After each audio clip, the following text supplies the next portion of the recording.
¿Qué tal? ¿Cómo están, muchachos? Buen día, Mariane, José y a todos quienes nos están viendo. Sí, mira, tenemos información relevante que queremos compartir sobre este caso que ha generado mucha conmoción en todo el país. Estamos nuevamente en la comuna de Las Condes, hasta donde por lo menos ayer estaba estacionado el vehículo de Jorge Ugalde en este lugar, vehículo en el que se mueve Trinidad, su esposa, que es parte de la investigación y que aparentemente no estaría en este lugar, en la casa de su amiga. Ustedes recordarán que ayer les contábamos esta coartada que ella presenta, que es este viaje a Pichilemu a ver un terreno el mismo día donde ocurre este triple crimen ahí en la comuna de La Reina. Tenemos información que es exclusiva, que aporta datos que son muy relevantes para la investigación, y es la declaración de Carolina Grillet.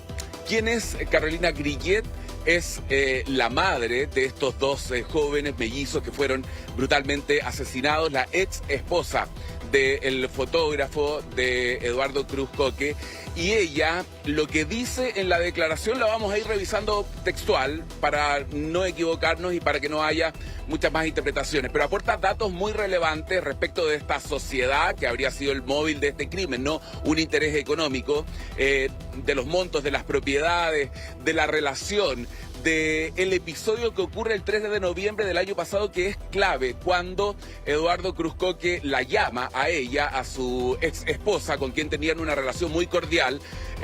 Habla de lo buen padre que era él, de lo preocupado que era, de la relación de cooperación que tenía permanentemente con el cuidado de sus dos hijos. Bueno, en ese contexto ella señala que él la llama ese mismo día diciéndole que lo habían envenenado, que se sentía mal, que por favor le preste ayuda. Ya vamos a estar revisando en parte eso, pero lo que señala en esta declaración, esto ocurre el 18 de octubre. Ella regresa al país porque estaba en Bariloche, a donde había viajado a un curso de plantas patagónicas. Dice que cuando se entera de esto, ella inmediatamente compra un pasaje de regreso a Chile.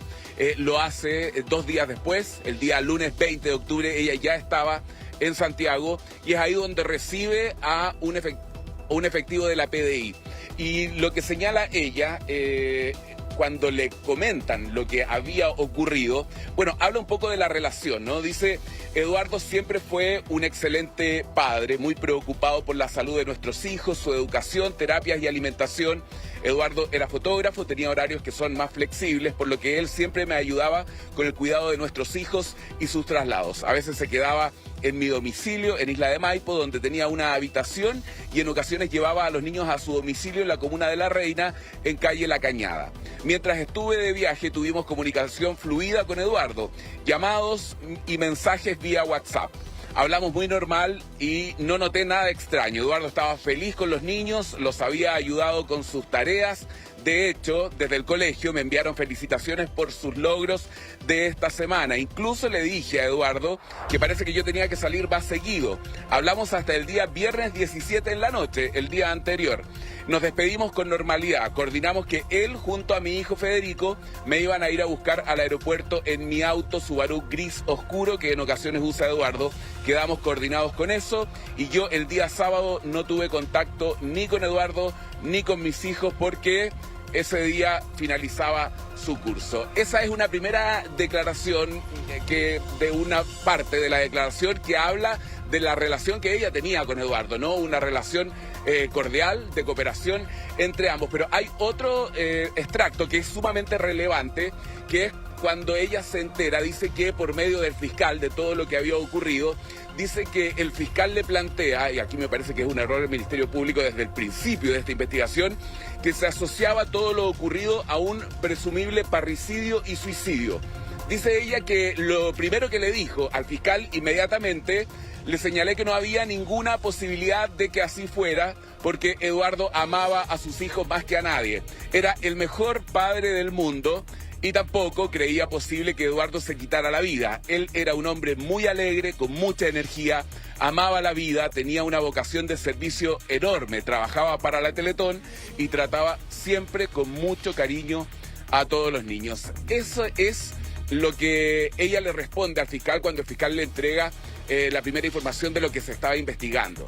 Y luego hay otro extracto que tiene que ver con lo que ocurre el día 3 de noviembre, que es información que hasta ahora desconocíamos, ¿no? Habíamos hablado de este episodio, de este intento de envenenamiento, pero aquí hay detalles que son claves respecto a lo que ocurre ese día.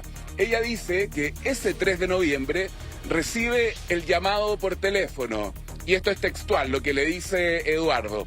Carola, la Trinidad me trató de matar, me envenenó, por favor ven a ayudarme. Palabras textuales de Carolina de lo que le habría dicho Eduardo en ese llamado telefónico.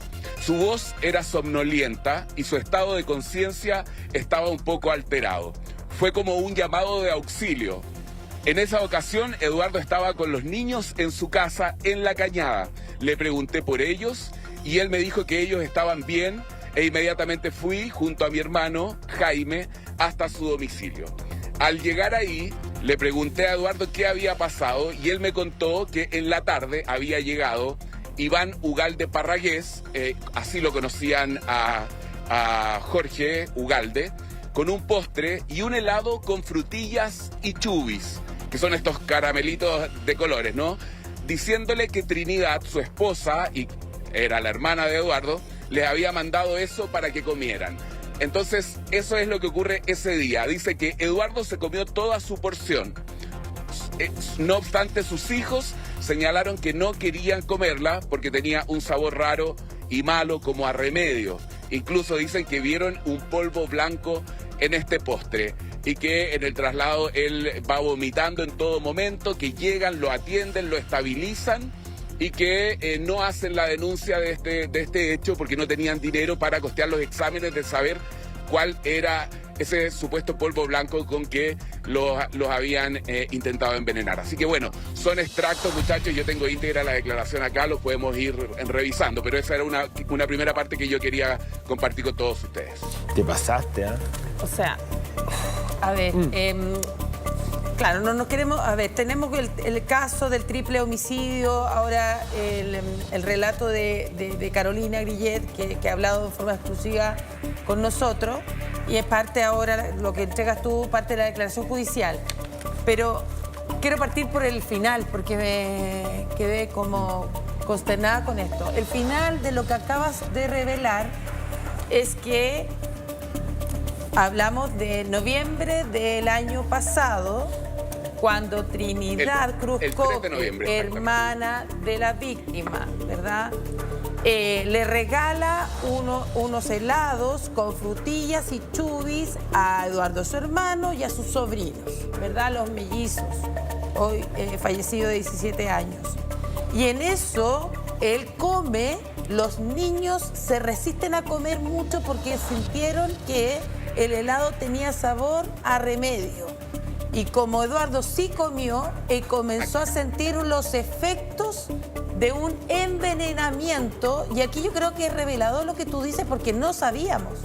Él lo primero que hace es llamar a su exesposa, la madre de los hijos, a Carola, para decirle: la Trinidad me trató de matar.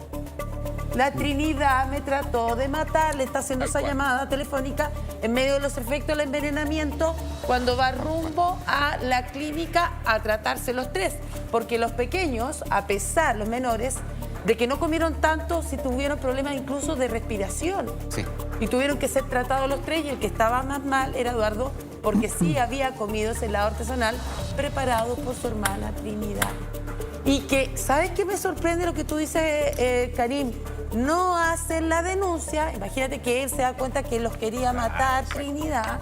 No denunció a su hermana, pero habla, según Carolina, de más bien de una decisión económica, porque eso significaba hacer más exámenes, implicaba dinero. Exámenes.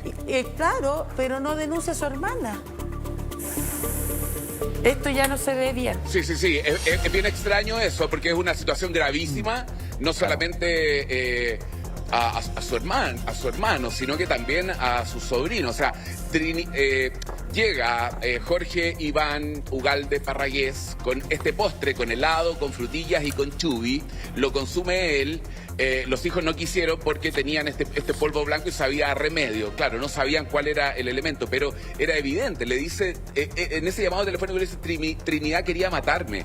Y cuando describe ella, lo que pasa durante todo el recorrido es que él permanentemente en este traslado a la clínica Cordillera, están los documentos de esa atención médica, ¿ya? Él en todo momento va vomitando y él tenía claro que había sido un intento de envenenamiento. Eso era lo que le transmitía a Carolina, a su ex esposa, con quien se llevaba muy bien, compartían el auto, habían quedado que lo iba a buscar al aeropuerto en este mismo vehículo. Entonces por eso yo les comentaba el primer párrafo donde ella habla de la relación que tenían, para que se hagan una idea de que si bien estaban divorciados, tenían una relación cordial. De hecho, la primera persona a la que acude para pedir ayuda, este llamado de auxilio, es a su ex esposa, que lo lleva al hospital. Ahora, con lo estabilizan, de alguna manera le salvan la vida. Con esa declaración... Y luego dice que no hace la denuncia y que no hace los exámenes para saber con qué elemento lo habían envenenado, porque era muy costoso. Pero ella es que desde ese minuto le prohíbe, por ejemplo, a sus hijos que vayan o que se junten con sus tías. O sea, le prohíbe que vayan a su casa, que tengan contacto directo con ella. Dice que le parecían unas personas que eran... mira, dice que la parte de la herencia, esta parte es relevante, muchachos, denme un segundo. Dice que desde la herencia familiar eran propiedades, una casa en La Cañada, donde estaban estas 3 construcciones, una que arrendaban, en la que vive Eduardo, otra donde vivía su hermana Trinidad con su esposo Iván, y además de 3 departamentos que propiedades en total tienen un avalúo de 1.200 millones de pesos. Lo que dice, desde que conozco a Eduardo, su hermana Trinidad con su esposo Iván, siempre quisieron dejarlo fuera de todo. De hecho, aprovecharon mi divorcio con Eduardo para sacarlo de la sociedad familiar que tenían ellos 3, diciéndole que yo le iba a quitar todo, por lo cual, cuando Trinidad e Iván, su esposo y los padres de Eduardo, crearon esta sociedad, no lo incluyeron. Posteriormente fallecieron los padres de Eduardo, Trinidad quedó a cargo de todo, administrando esa sociedad. De hecho, por lo que me comentó Eduardo, Trinidad le pidió hacer un testamento donde la dejaba como única heredera a ella, lo cual Eduardo hizo. Eduardo siempre fue muy desinteresado y sumiso ante Trinidad. No obstante, desde el año pasado, como a mitad de año, él comenzó a exigirle más a Trinidad, ya que Eduardo no percibía ningún ingreso de las propiedades que arrendaban. Pidió que lo incorporara nuevamente a la sociedad. De hecho, ahora, la semana pasada, antes de que yo viajara a Argentina, Eduardo le comentó que había ido a firmar la venta de un departamento a Santiago, un departamento que tenía un valor de 80 millones de pesos y por los cuales Eduardo iba a recibir 30 millones de pesos. Lo que no sabe, hasta ese minuto de la declaración, Carolina no sabía si Eduardo había o no recibido esos 30 millones de pesos. Pero lo que ella describe es que siempre lo quisieron dejar afuera a Eduardo, de que él era bastante desinteresado y que nunca recibió dinero de los arriendos de estas propiedades, muchachos. Así que también son datos relevantes que de alguna manera podría uno pensar que avalan la tesis de la Fiscalía de que el móvil detrás de todo esto tiene que ver con un interés económico.